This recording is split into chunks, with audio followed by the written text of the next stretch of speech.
Sounds great. Awesome. So I'll let you kick it off. Great. I'll go ahead and share my screen. Can you see this Notion doc? Yep. Okay, great.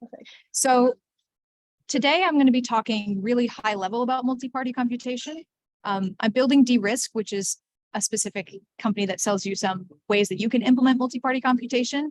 But since it's a dense topic, I'm mostly going to be talking about it in as practical of an academic sense as I can. So hopefully trying to get you to understand like how it works, why to use it.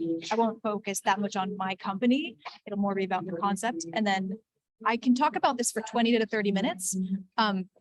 Full disclosure, I am very heads down building my company right now, but I've given a talk on this before. So I have this kind of 20, 30 minutes of content. And at the end, if you want to talk more specifics about DeRisk or other questions, we can do that. So I'll go ahead and just start, like I said, really high level, trying to introduce the concept. Let me know, feel free to interject, like if there's anything really confusing or if you can't see any visuals. But basically, multi-party computation is a broad field of math, cryptographic math. It was really invented in the 80s, actually. It's been around for a long time. People are talking about it more nowadays for reasons I'll talk about in motivation. And also just because it's become a lot more feasible in our compute power and the algorithms that are around now for us to be able to use MPC in practical ways.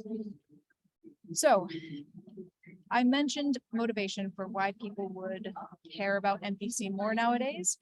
To some of you guys, this might be really obvious, but still go over it quickly, which is that now that we can use private keys for increasingly high value things, we need to protect them better. So even outside of crypto, when it comes to like really high value encrypted data sets, increasingly now that the value of those is growing, more and more research has had to go into how could we do something where we compute on encrypted data while keeping it private, be able to do that efficiently. Of course, in crypto, we have very direct value tied to private keys, and it becomes an even bigger deal when things are immutable, which on a blockchain, when you transfer something, you can't really claw that back, at least at the L1 layer. And so you want to make sure that at the core of how you authorize things, you're doing it with the utmost security, which is why big companies invest a lot of money, a lot of operational and technical cost into protecting private keys. During my time working on this in big companies, I saw that companies really do invest in this heavily, you know, to give them credit. HSMs are a really unique piece, set of hardware that is worth its own dive. And I love them in a way. Basically, it's just hardware that protects your private key in that it won't store on disk, and it's physically tamper-proof and can even use secure runtime to deal with the key, such that it makes it much harder to steal. These are very expensive to purchase. They're also very difficult to work with. And in general, the pattern of like taking a USB key with important data and sticking it in a vault is like what we've expected in Web2, or what we expect when we do full custody and want Coinbase or some large company to keep our keys for us. Even assuming that this like works well, assuming that they protect it well, this is costly to them, and it gives us single points of failure. We've heard about great hacks, great in the sense of being large, that where even if a company has invested quite a bit into keeping its USB key or whatever in a physical vault or in an HSM or something, because there's always a single runtime, if you're not using something like MPC, where you have the private key, it means that you're always introducing a point of failure that you have to spend a lot of money to mitigate, and that people will likely end up hacking anyway, or at least it's non-trivial probability. So one great way of dealing with this is splitting it up. Splitting up high value information and being able to compute while keeping that information separate is the whole branch of MPC. And I've tried to explain why that's valuable at a high level. And trying to think if I had another point here. I'll get more into how we can actually do this computation next. But just to introduce some terminology, when we talk about the pieces of things that have been split up. So like a piece of a private key, we often say shares or shards of the key, and we'll compute using those shares or shards instead of the original information. So how do you actually do that? How do you like split up a private key into a bunch of pieces and still use it as if it's one private key? We'll talk about this math. So keeping this friendly and high level, we can talk about the two main reasons why we can do MPC, which is these two traits of polynomials that allow us to do Lagrange interpolation.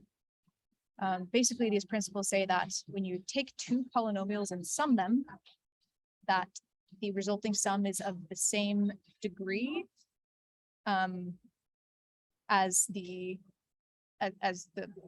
if you take two polynomials of the same degree and sum them, it'll be that same degree as the inputs to the sum. And this one seems obvious, but you'll see why it's important, that the y value, or what you get from computing the sum, is equal to the sum of the y values of those two functions. So those seem boring when you think about them with like simple math, but once you get into things like an ECDSA signature, it gets a little bit more impactful. But basically, because of these principles, we get to dive into an example. Just quickly checking in. Can you see? I've hopped over to an Excalibur diagram. Can you see? I can't. I can't see it. Neither can I. Sorry. How is this? Perfect. I see it. Thanks. Awesome. Thank you. It seems Excalibur Notion integration. So I'm opening it up. So I'm just going to walk through an example of how we can try to privately compute some information using the facts about polynomials that I just shared. I have this slightly contrived example, but basically we're going to do an anonymous vote. We have three parties. We'll call them Gary, Helen, and Ian. And I did this example talking about people who may want to keep private their vote about whether they should walk after lunch. Maybe someone is lazy, turns out to be Ian, but he doesn't want to like broadcast this to his friends. So they're going to take an anonymous vote about should we actually take a walk after lunch. One way that we can structure the secret information of like my desire to walk is by saying, we're going to pick a polynomial. I'm making this polynomial of order 2 because we have three parties. I'll explain that more in a bit, but that means we'll take polynomials of order 2 and we want the y value of that polynomial at a specific place to equal their secret answer to the question. So again, this is kind of a contrived example, but trying to keep the math as simple as possible. Here I'm saying that like at x equals 0, at x equals 0, Gary and Helen have values of 1 because they do want to take a walk, whereas Ian doesn't, so his is 0. The important bit is that these polynomials are their secrets. You can kind of think of them as like their private shares. And especially the value at x equals 0 is a secret because they don't want each other to know this. If we represent it like this, we can take our anonymous vote by basically taking a bunch of easy sums. So this is where Lagrange interpolation comes in. I'll show the exact Lagrange interpolation, like link and stuff in a second. But basically we'll try to compute the sum at a few different points, and that'll help us compute the sum at x equals 0 without actually looking at the inputs. So you kick this off by you sending non-secret pieces of the polynomial to individuals, and each individual only gets one x value. So in this example, I'll say that like Gary is the first one to get a bunch of shares. He's not actually getting their full secrets. Gary's not going to get anyone's full polynomial, but instead they each send him their y value at some non-secret x. So if Gary has the x index 1, he'll get sent, so you can see their values are 1, 0, -1. So Gary receives 1, -1, and his own 0. It's his job to sum this and then broadcast that to everyone. So it's pretty easy for him to compute that. He gets the sum, all of those is 0. He sends that to everyone. Next, we might send to Helen everyone's y values at x equals 2. she'll go ahead and compute that. It's also a pretty easy application. It's 0. So she broadcasts this to everyone. And then Ian would get the X value of 3. He'll do the same thing. He gets that the sum equals 2. He broadcasts this to everyone. So the whole point of this summing they've been doing is to get 3 different points on the answer polynomial on the sum, which is f that we're trying to compute. Now that they have these 3 points, they can use Lagrange interpolation. If you remember that from calculus, great. If not, we can distribute all these links afterward. But basically, you only need 3 points to be able to compute, to figure out what this f, the evaluation of f at x equals 0 is, which will end up being 2. So there you have it.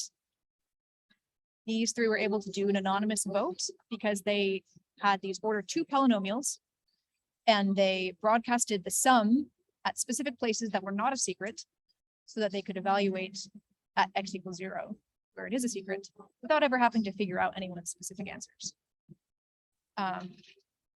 Go ahead and go back to my Notion document. So 1 second.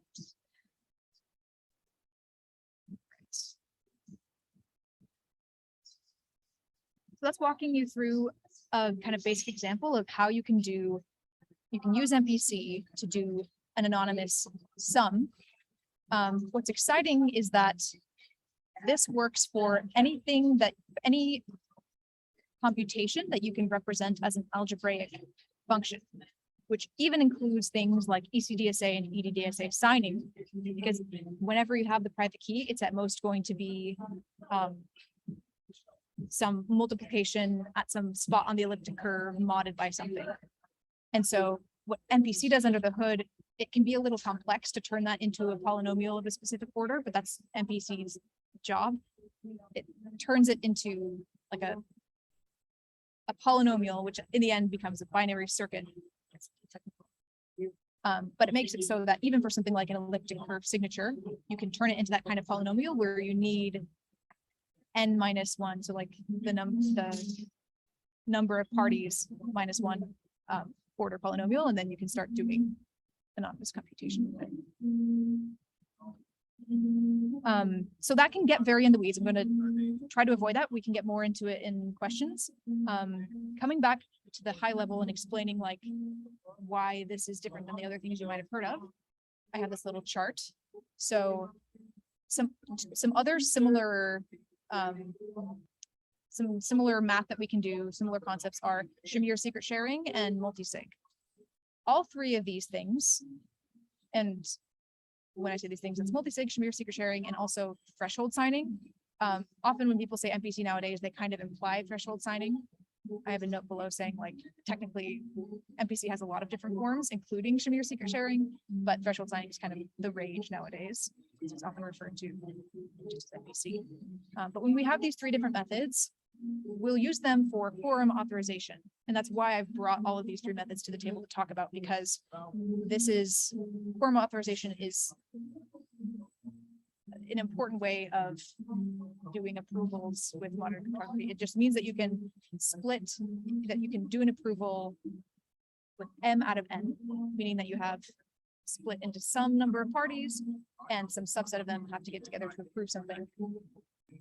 Multisig is made famous especially by blockchains like Bitcoin, where you have a normal structure of keys. You might have 3 people who they each have their own public and private key pair. They're all different from each other, but you require that each of those people or some subset of those people is there to approve something. So this is at the application level.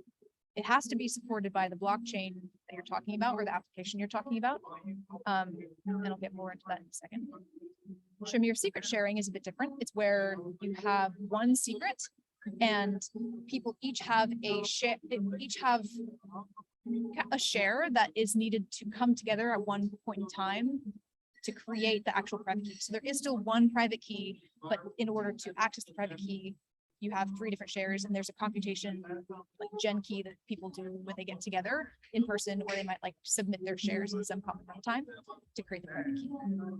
Whereas threshold signing, using the math that I told you about before, actually computes the F function that we're computing is like create a signature.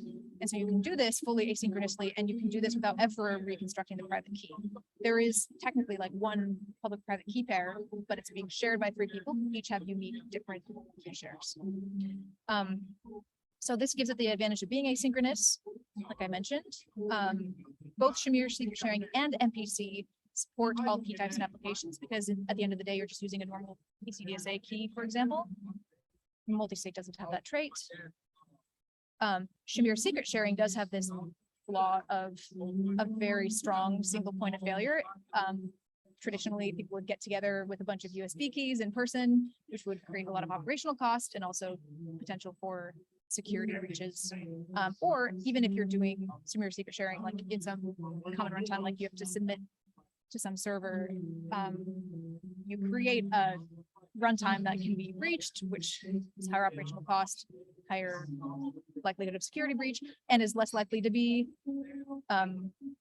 fully asynchronous. It makes it almost infeasible, just in that the longer you have to sustain like listening for the parties to submit their shares, the longer you are just waiting for a security breach. Another little benefit of MPC and also Shamir secret sharing is that you don't have to publish to the application that you have a quorum or like what the structure of it is. So that might not matter to individuals, but especially for like big companies or people who are protecting a really large value of their private key, you may not want to be broadcasting to the world that you have a 3 out of 5 quorum. It might kind of reveal some information about your internals that could be a security hazard or kind of privacy hazard. And then a final thing about threshold signing MPC is you can do key refresh and user replacement really easily. A lot of the protocols under the hood nowadays very easily support like with a sign request at some regular frequency every day or something. Each share will receive like an asynchronous sign request, and you can say also send a key refresh to that share. And it's cool because you don't actually change the public key when you do this. The other shares don't need to know that you refreshed yours. It just makes it a lot more feasible to continually update your key, and that is a big security gain. The flow of ECDSA signing is really interesting. I have a doc about it, and these visuals, the credit goes to Unbound Security. They have some open source repos with these visuals. They're really great. I recommend checking that out, and I have links below. But I actually wanted to show you more of a demo version of this, of some asynchronous ECDSA signing. And I have a Loom video here ready. I'll just do that.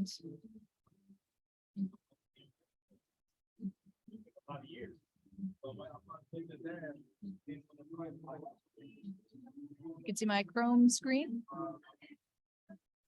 Yep. Great.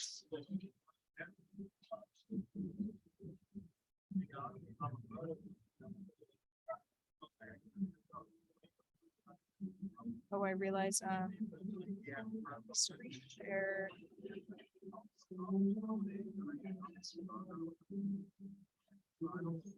I'm going to see if I can pipe the sound through really easily. If not, then we'll just talk over it. I'll just talk over it.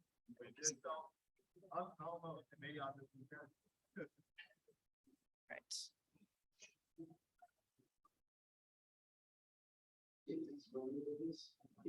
So I have this demo that I prepared before. Just for time's sake, I'm gonna replay it, skip through a little bit. But basically, in the demo, I've set it up to do multi-party computation, ECDSA signing with 3 parties. And I'm just doing it on my laptop. So I set up as if we have these parties, Gary, Helen, and Ian, as if they're on different devices. In truth, they're just 3 different directories. But I'm going to walk through how an example of this can look. One thing that I'm trying to show off here is that when I run these programs, they will communicate with each other fully asynchronously. So we have Gary running his on his device, Helen running hers, and Ian will talk to them on his own device below.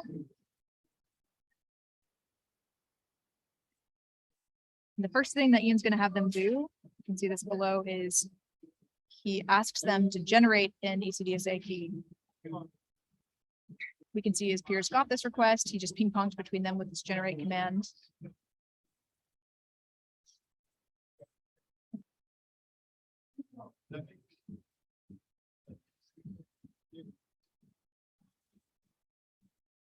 And I'm just going to show you some information about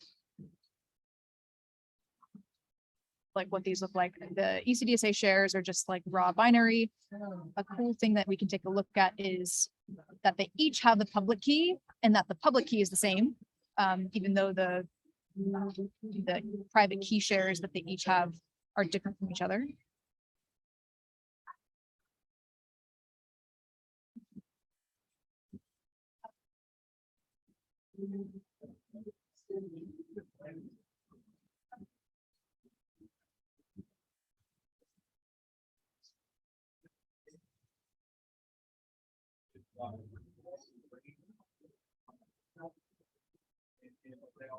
So yeah, just showing that even though the public key is the same, we did a diff on Gary's and Ian's.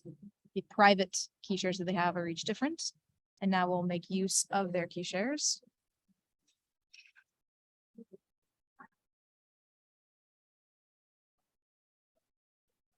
So the first thing we did is we are just signing some data. He asynchronously is pinging between Gary and Helen.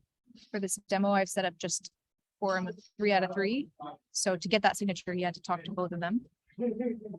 At the bottom, you see when Ian is catting the signature, it's just raw binary.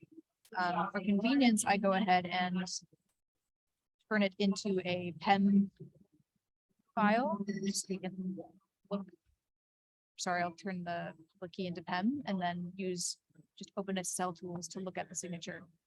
Because the important thing here is that you can verify something signed with MPC with any normal tooling, like normal OpenSSL verify. You can use MPC libraries too. They often have a verify function. But the cool part is you can sign something with MPC, and like I mentioned before, no one at the application level has to know.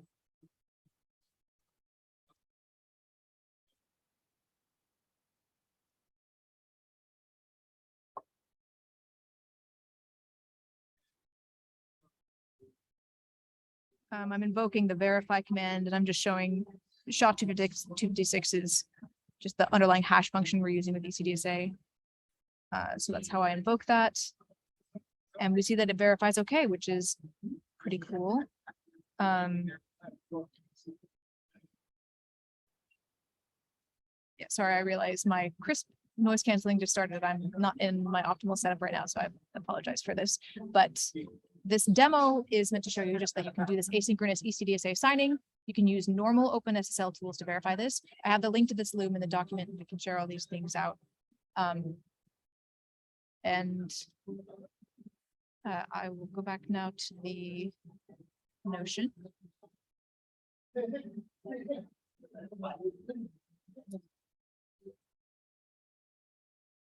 So that shows you the low level of like doing ECDSA signing with MPC, which is pretty cool. This overall lesson and this demo that I prepared a while ago are to teach you at a very academic level. On the practical level, DeRisk can help you do this with a lot more hand-holding and friendly UIs and things like this. Just to show you very briefly, we have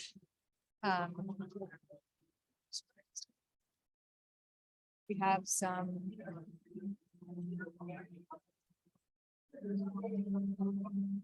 more information that you can always check out at getderisk.com and also our docs at docs.getderisk.com.